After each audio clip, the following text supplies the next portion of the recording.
Alors le healthy, c'est vrai qu'on en parle beaucoup et de plus en plus dans la restauration.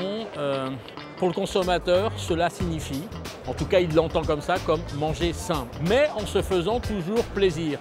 Et de mieux en mieux dans leur esprit, c'est faire attention à ce qu'il y a dans son assiette, d'où vient ce qu'il y a dans mon assiette et comment a été fabriqué et avec quels ingrédients ce qu'on m'a mis dans mon assiette. C'est ça la question que pose aujourd'hui le consommateur. Alors derrière ce healthy qui est un grand mot, il y a ceux qui veulent manger bio, il y a ceux qui veulent manger du sans gluten, il y a ceux qui veulent manger du végétarien, d'autres qui sont des végétaliens.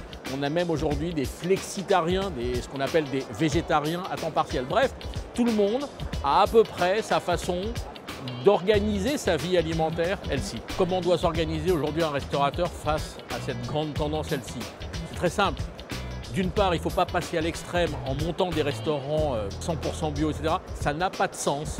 Les vrais végétariens, les vrais véganes ne vont pas au restaurant.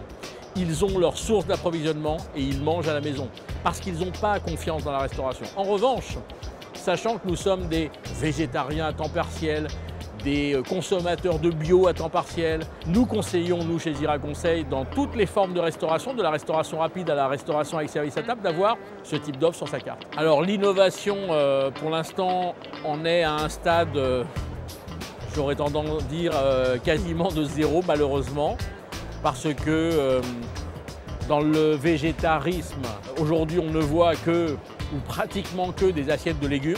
Bon, il doit peut-être y avoir autre chose que cela. Je pense qu'en termes de recettes, il y a encore beaucoup de travail à faire. Mais encore une fois, ce travail est à faire en termes d'innovation, mais ce travail est à faire aussi en termes de plaisir. Et le plaisir, c'est le goût. Et il ne faut pas que les restrictions alimentaires enlèvent le goût. Parce que les consommateurs, et particulièrement les consommateurs français, sont très attachés au plaisir. Et le plaisir, chez eux, c'est le goût.